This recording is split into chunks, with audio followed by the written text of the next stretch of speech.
Alors cette histoire s'appelle Bleu de toi et vous avez ici le petit logo déformé que l'on trouve sur l'Apple Store parce que c'est une histoire qui est à lire sur l'iPad pour le moment exclusivement.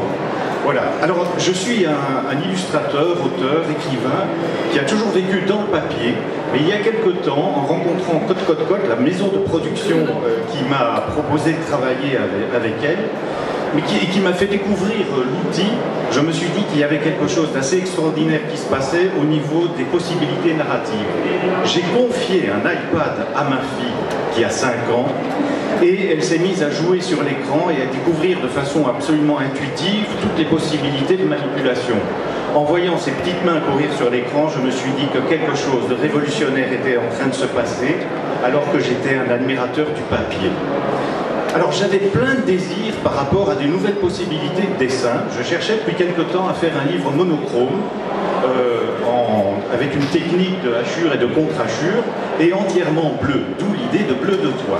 J'avais ce scénario et des envies de dessin dans mes carnets. Je suis toujours un auteur et un illustrateur qui travaille dans des carnets et qui a un amour du papier.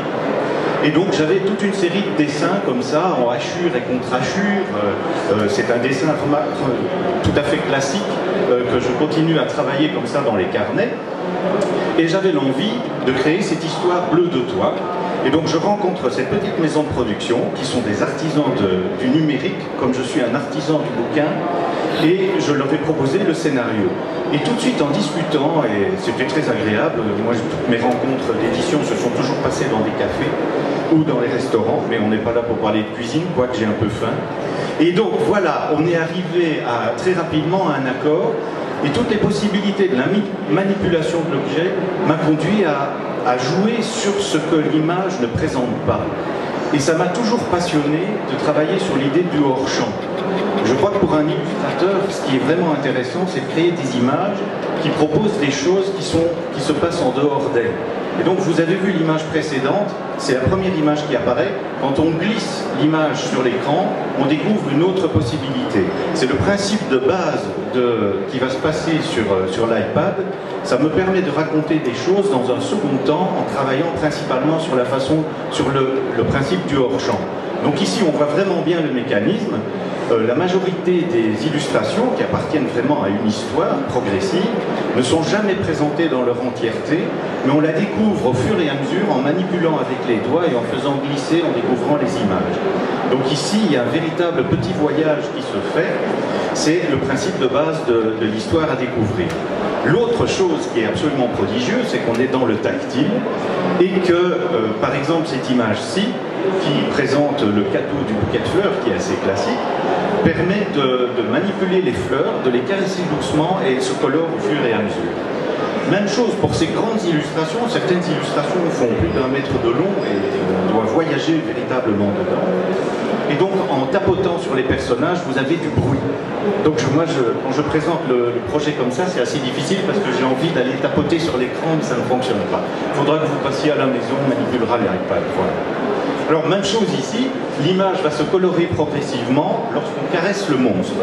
Donc il y a plein de petites surprises, il n'y a pas de mode d'emploi dans cette histoire, c'est une histoire d'amour avant tout, et au fur et à mesure, le petit personnage en forme de cœur propose des cadeaux de plus en plus extraordinaires à la personne qu'il aime. Donc ça va jusqu'à la ribambelle de clown, ça c'est une page absolument épouvantable, parce que lorsque vous tapotez sur chaque clown, il a un rire différent.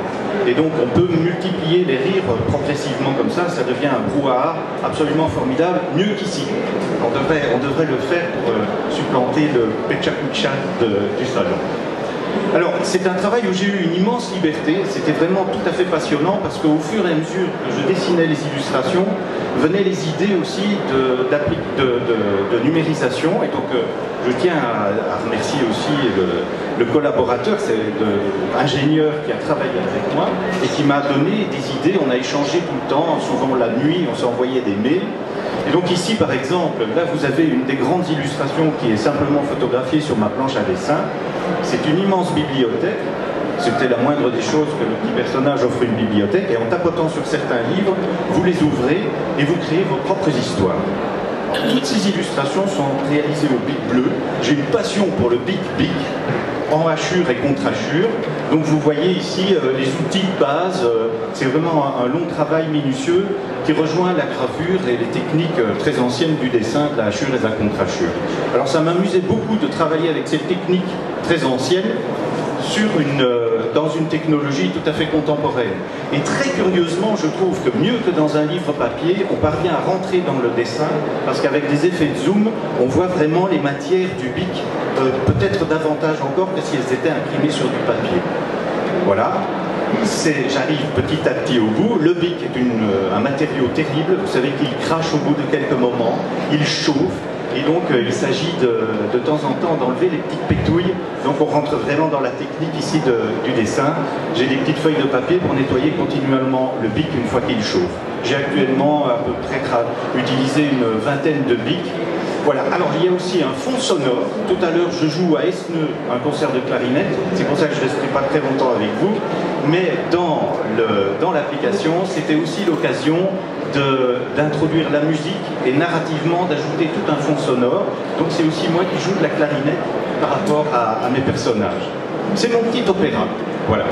Et donc ceci c'est la dernière image, puisque l'histoire, il y a évidemment une histoire qui est une histoire d'amour, c'est celle d'un papa qui essaie simplement de trouver le plus beau cadeau qu'il peut faire à sa fille. C'est ce que j'ai tenté de faire avec cette histoire, et je remercie Odile et tout le monde de m'avoir aidé à la construire.